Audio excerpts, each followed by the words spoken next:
인생의 즐거움에는 유효기간이 있습니다. 70년대에 지옥의 묵시록이라는 영화가 있었습니다. 말론 브란도의 마지막 작품 중에 하나인데 이 영화의 명대사는 단연 로버트 듀발이 한 말입니다. 그가 영화에서 말하기를 나는 이른 아침에 네이팜탄의 냄새를 좋아한다. 그 냄새는 승리의 냄새와 같다고 말했습니다. 로버트 듀발은 베트남전에 참전한 미군 헬리콥터 부대의 지휘관입니다. 남들은 전쟁을 꺼리고 무서워하고 타의에 의하여 전쟁터에 끌려왔지만 로버트 듀발은 전쟁을 즐기는 사람입니다. 그에게는 두려움이 없습니다. 모든 것이 모험이고 모든 것이 무용담입니다. 총알이 그를 비켜갑니다. 그러기에 그는 나는 이른 아침에 네이팜탄의 냄새를 좋아한다라고 말할 수 있는 것입니다. 마치 남들이 이른 아침에 커피 향을 좋아한다고 말하는 것처럼 이 사람은 네이팜탄의 휘발유 냄새를 좋아한다고 말합니다. 그러면서 그가 쓸쓸히 말하기를 이 전쟁도 언젠가는 끝날 거다. 아주 희한한 장면입니다. 남들에게는 전쟁이 끝난다는 것을 학수고대하고 기쁜 일인데 이 사람에게는 그것이 슬픈 일입니다. 언젠가는 끝나겠지. 여기서 우리가 볼 수 있는 것은 사람마다 좋아하고 싫어하는 것이 같지 않다는 사실입니다. 군에 입대할 때 가급적이면 편한 부대에 배속받기를 원하는 젊은이들이 있고 가급적이면 훈련이 엄하고 힘든 부대에 들어가기를 원하는 젊은이들이 있습니다. 사람들이 다 똑같은 것을 선호하는 것이 아닙니다. 그리고 또 하나 엿볼 수 있는 것은 모든 것에는 유효기간이 있다는 사실입니다. 끝나는 날이 온다는 말입니다. 우리는 보통 유효기간이라 하면 식료품 위주로 생각합니다. 신선한 식료품일수록 유통기한이 짧습니다. 우유라든가 유제품, 유효기간 지나면 상하기 때문에 버려야 됩니다. 그리고 유효기간이 긴 것은 그건 이상한 것입니다. 그건 방부제가 많이 들어갔다는 얘기입니다. 저는 한번 군용 레이션을 먹은 적이 있는데 박스를 보니까 10년 전에 만든 것이었어요. 얼마나 놀랐는지. 이건 좋은 음식이 아니지요. AS를 받는데도 유효기간이 있습니다. 가전제품을 샀을 때 1년 지나기 전에는 무상으로 AS를 받을 수 있지만 1년이 지나면 수리를 받을 때 돈을 내야 됩니다. 하나님이 제시하신 구원에도 유효기간이 있습니다. 노아의 홍수에 대한 경고, 이것은 언제까지 유효합니까? 비가 쏟아질 때까지 유효합니다. 비가 쏟아지기 전에는 이 경고를 듣고 방주를 준비하든 뭔가 생명을 건질 수 있는 준비를 할 수 있지만 비가 오기 시작하면 이제 너무 늦습니다. 이제 끝난 것입니다. 모든 구원은 취소되는 것입니다. 예수 그리스도를 통한 구원도 마찬가지. 예수님의 구원은 언제까지 유효하나? 개인이 죽을 때나 예수님이 재림하실 때까지 유효합니다. 그러므로 예수님을 믿으려면 죽기 전에 믿어야 됩니다. 사람이 한 번 죽는 것은 정한 것이요 그 다음에는 심판이 있으리라고 말씀하셨습니다.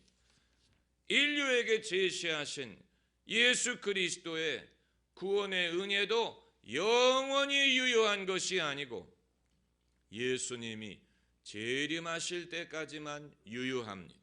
산자와 죽은 자를 심판하러 오시리라고 했습니다. 그러므로 그 이후에는 후회해도 소용없습니다. 슬피 울며 이를 갈미 있으리라고 말씀하셨습니다. 인간의 슬픔과 기쁨에도 유효기간이 있습니다. 유효기간이라 하면 좀 어폐가 있지만 영원하지 않고 시간적인 한계가 있다는 말입니다.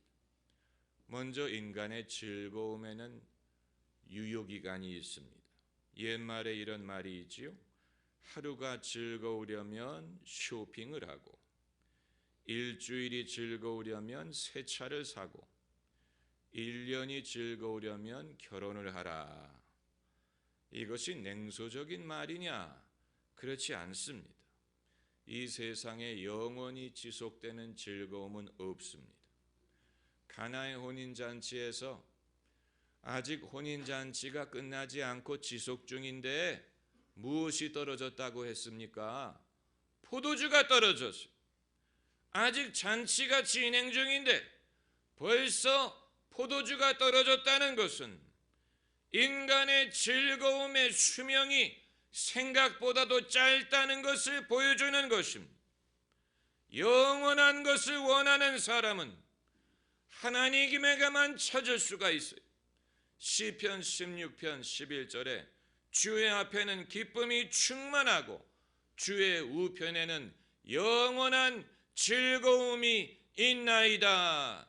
영원한 즐거움은 하나님에게만 있지 인간이 하는 일, 인간이 누리는 낙, 이것은 다 제한적인 것이고 다 유효기간이 있는 것이고 영원한 것은 아무것도 없습니다.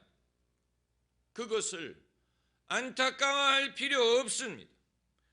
즐거움에 유효기간이 있다는 말은 반대로 슬픔에도 유효기간이 있다는 말이기 때문에 그렇습니다. 그게 공평하지 않습니까?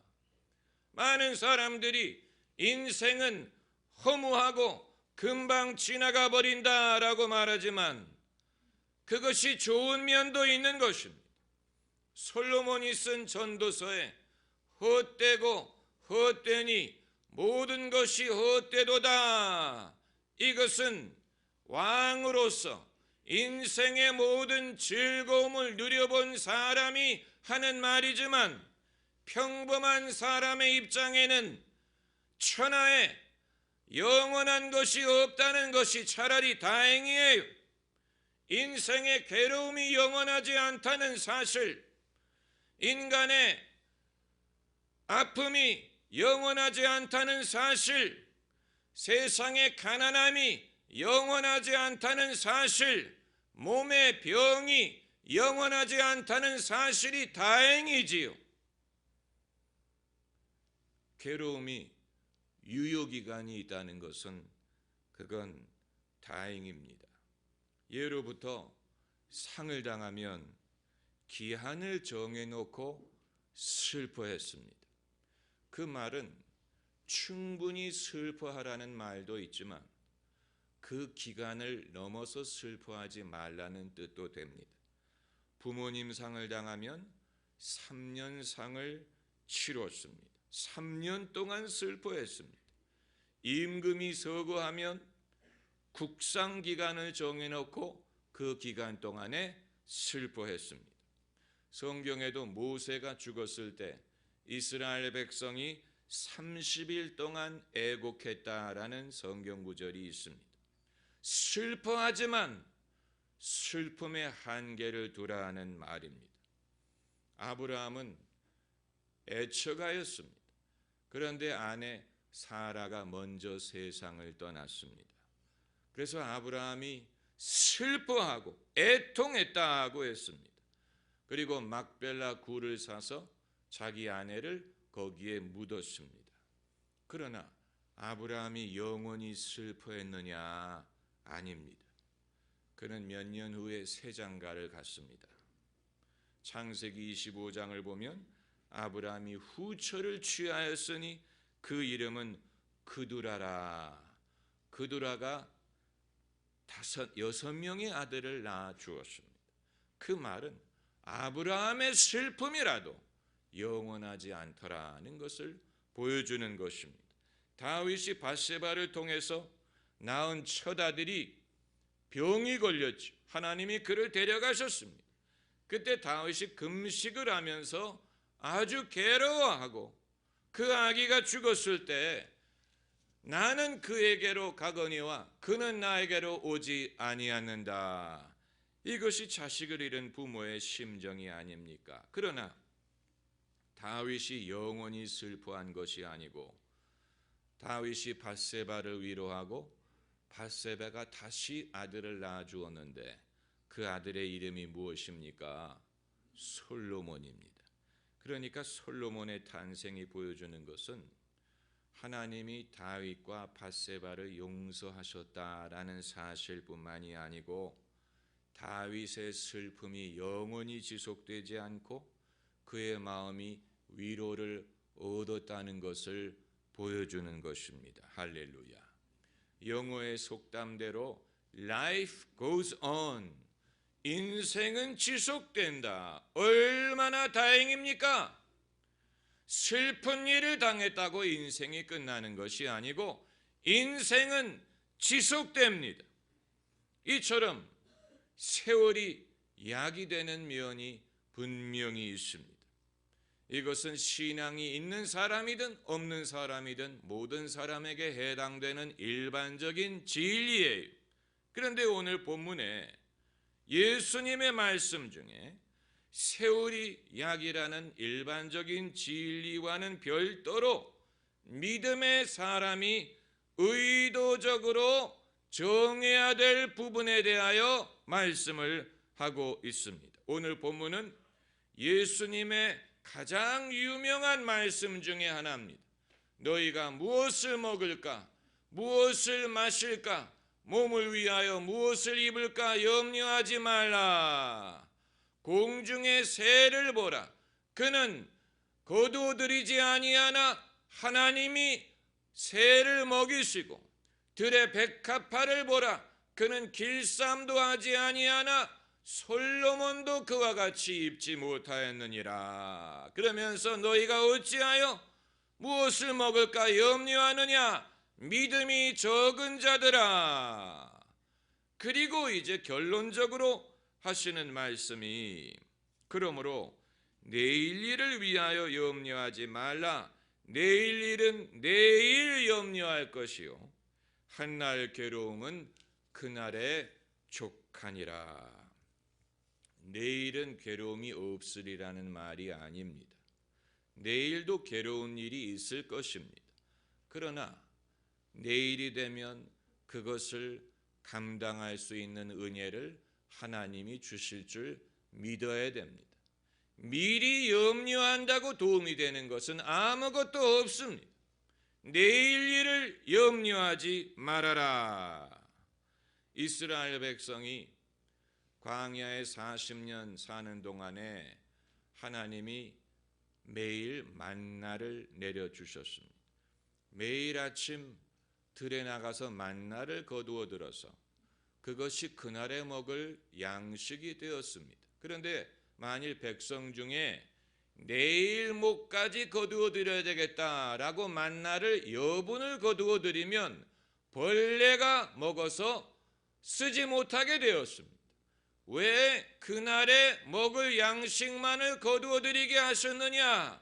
이것은 하나님을 신뢰하는 법을 배우게 하기 위한 것이었습니다. 오늘의 일용할 양식을 하나님이 주실 줄을 믿고 내일 것까지 염려하지 말라는 것입니다. 오늘 하나님의 은혜가 족하다는 것을 보여주기 위하여 이스라엘 백성에게 40년 동안 하나님을 신뢰하고 순종하는 훈련을 시키신 것입니다. 주기도문에 오늘날 일용할 양식을 주옵시며 라고 기도하는 것과 같은 뜻입니다. 그런데 내일 일을 염려하지 마는 것뿐만이 아니고 한날 괴로움은 그날에 족하니라. 여러분, 이것은 놀라운 말씀입니다. 한날의 괴로움을 다음 날로 연기하지 말고 다음 날까지 갖고 있지 말고 그 날로 제한하라는 것입니다. 유통기한을 며칠로 제한하라는 얘기입니까? 하루로 제한하라는 것입니다. 두고두고 괴로워하지 말라는 얘기입니다.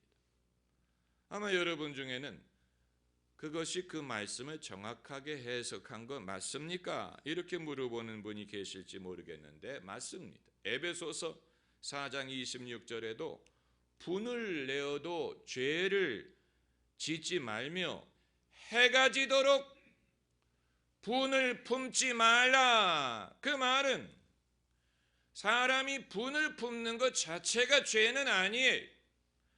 화를 내는 것 자체가 죄가 아니에요. 어떤 이들은 화를 내는 것 자체만을 가지고도 죄의식을 느끼는 경우가 있는데 화가 나는 것은 막을 수가 없습니다. 오히려 화를 표현하는 사람이 더 오래 산다 그래요. 화를 억누르는 사람보다도 화가 났을 때 자기가 화가 났다는 사실을 인정하는 사람이 더 오래 살아요. 화를 내는 것 자체는 죄가 아니에요. 그러나 그 화가 죄로 이어질 수가 있고, 그리고 해가 지도록 분을 품지 말라고 했습니다. 그 말은 오늘 화가 났더라도 꼬리가 길어서 그것을 두고두고 마음에 담고 있지 말라는 얘기입니다. 화가 나는 것만으로도 서러운데 못하러 그것을 두고두고 품고 있겠다는 말입니까? 그러므로 한날의 괴로움은 그날로 족합니다. 그날로 유통기한을 제한해야 됩니다. 아마 여러분 중에는 제 성격이 그게 안 됩니다. 그게 힘든 성격이 있지 않습니까? 글쎄요. 성격에도 어느 정도는 차이가 있을 수 있지만 만일 예수님의 말씀이 성격에 따라서 그것을 순종하기 쉬운 사람이 있고 어려운 사람이 있다면 그것은 진리가 아닙니다. 하나님의 말씀은 남자든 여자든 젊은이든 나이든 사람이든 백인이든 흑인이든 동양 사람이든 배운 사람이든 못 배운 사람이든 부자든 가난한 사람이든 소극적이든 적극적이든 내성적이든 외향적이든 어떤 성격이든 모든 사람에게 동일하게 적용되는 진리인 것이지, 사람에 따라서 그 사람의 속성에 따라서 누구는 하나님 말씀을 따르기가 쉽고 누구는 어려운 것이 아닙니다. 어렵다면 모두에게 어려운 것이고 쉽다면 모두에게 쉬운 것이지, 하나님의 말씀이 나는 성격 때문에 주님 말씀대로 따를 수 없다고 생각하는 사람이 있다면 그 사람은 하나님의 말씀을 제한하는 것이요, 자신을 하나님의 말씀보다 위에 두는 것이요, 그것은 불신인 것입니다. 불신이에요. 괴로움이 나를 찾아오는 것을 막을 수는 없어요. 그러나 내가 괴로움을 붙들고 있는 것은 피해야 됩니다. 괴로움이 찾아오는 것도 괴로운데 내가 못하러 그것을 붙들고 있겠습니까? 놔줘야 됩니다. 놓아줘야 됩니다. 슬픔이든 괴로움이든 미움이든 섭섭함이든 상처든 믿음의 사람의 차별성이 있다면 그것을 내보낼 수 있는 능력을 갖고 있다는 것입니다. 외국의 경우를 보면 선거가 끝났을 때 자기가 지지한 후보가 당선되지 않더라도 다음번을 기약합니다. 다음에는 이겨야지. 다음에 더 잘해야지. 그런데 우리나라를 보면 5년 내내 마음속에 칼을 가는 사람들이 있어요. 이건 모든 쪽이 마찬가지입니다. 누가 당선이 되든 마음속에 칼을 갈고 그래서 상대방이 실패하기를 바라는 것 같아요. 여러분, 그것은 나라를 사랑하는 것이 아닙니다. 나라가 잘 되는 것이 중요하지 내가 지지하는 사람이 당선되는 것이 중요합니까? 이 모든 것이 나라가 잘 되라고 하는 것이지 내 소원을 이루기 위한 것이 아니에요. 하나님의 나라가 내 소원보다 먼저인 것처럼 나라가 잘 되는 것이 우리의 성향이든 우리의 철학이든 우리의 지지하는 것이든 이것보다도 우선하는 것입니다. 뒤끝이 긴 사람 살다 보면 나에게 섭섭하게 하는 사람들이 있습니다. 예수님에게도 섭섭하게 하는 사람들이 있었습니다. 그러므로 예외가 없어요. 없으면 좋겠지만 섭섭한 일이 생깁니다. 그런데 그 섭섭함을 두고 유지하는 사람은 자기 손해예요. 그러기에는 인생이 너무 짧습니다.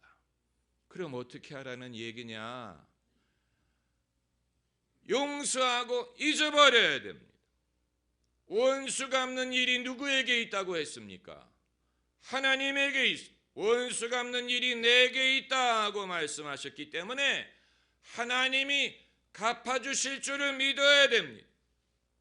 누가 내게 섭섭하게 한 것도 괴로운데 왜 그것을 마음속에 갖고 있습니까? 누구 좋으라고? 옛날 저희 집에 옷솔이라는 것이 있었어요. 구두솔뿐만이 아니고 옷의 먼지를 터는, 요즘에는 그런 게 없는데 아버님이 퇴근해서 집에 들어오실 때 솔로 이렇게 먼지를 털어내고 겨울옷을 꺼낼 때도 먼지를 털어내고 옷솔입니다. 마찬가지로 우리도 우리 영혼의 괴로움을 터는 솔을 가져야 됩니다. 이 솔은 예수님의 이름입니다. 예수님의 이름을 여러분이 사용하셔야 됩니다. 예수님 말씀하시기를 나를 믿는 자에게는 이러한 표적이 따르리니 저들이 내 이름으로 귀신을 내어 쫓으며 예수님의 이름을 사용하는 법을 배워야 됩니다. 우리 마음속의 괴로움, 우리 마음속의 섭섭함, 상처, 내 마음의 번뇌, 나를 괴롭히는 욕망, 죄의식, 두려움, 대다수의 사람들은 거기에 지배를 당하기가 쉬운데 믿음의 사람은 예수님의 이름으로 내쫓아야 됩니다. 내 마음에 있는 번민, 내 마음에 있는 괴로움은 예수님의 이름으로 명하노니 떠나가라. 명령하면 떠나갑니다. 예수님이 바람과 바다를 꾸짖으니까 잠잠해진 것처럼 예수님이 귀신을 꾸짖으니까 떠나간 것처럼 질병이든 마음의 번민이든 우울함이든 나를 괴롭히는 욕망이든 죄책감이든 예수님의 십자가의 보혈을 믿고 그 이름의 권세를 의지하여 명령해야 됩니다. 입을 열어서 말해야 됩니다. 나를 쫓아다니는 이 죄의식 예수님의 이름으로 명하노니 물러가라. 예수님의 보혈로 내 죄 깨끗함을 받았느니라. 그러면 떠나갑니다. 해봐야 압니다. 우리가 떠나보내야 될 것이 있고 환영할 것이 있습니다. 성령을 환영하고 예수님 내 마음에 들어오시옵소서. 하나님의 평강을 받아들입니다. 하나님의 도움을 환영합니다. 성령을 환영합니다. 하나님의 인도를 기다립니다. 우리가 우리의 입술로 받아들이고 환영하고 영접해야 되는 것이 있고 반대로 예수님의 이름으로 내쫓아야 되는 것이 있습니다. 마음의 상처를 간직하지 말고 예수님의 이름으로 내쫓으세요. 왜냐하면 예수님의 십자가 보혈에는 우리의 죄를 사는 권세가 있는 것뿐만이 아니고 남의 죄에 의하여 우리가 입은 상처를 치유할 수 있는 권세가 있습니다. 예수님의 십자가의 권세를 한 면만 아는 사람들이 많아요. 내가 지은 죄에 사함받는 것은 대다수의 그리스도인들이 알지만 이 세상의 악인들에 의하여 내가 입은 상처까지도 예수님의 십자가의 권세로 치유함을 받을 수 있다는 사실을 모르는 사람들이 많습니다. 십자가 내가 처음 볼 때 나의 마음의 큰 고통 사라지는 것이 정상이. 예수님의 이름의 권세를 의지해야 됩니다. 그렇게 해서 내일이 되었을 때 깨끗한 마음, 밝은 얼굴로 새 날을 맞을 수가 있습니다. 이것이 하나님이 우리에게 주신 능력입니다. 인생은 하나님이 주신 선물인데 이 선물을 제대로 감당하기 위하여 꼭 필요한 지혜요, 능력이 되는 것입니다. 할렐루야. 기도하십시다.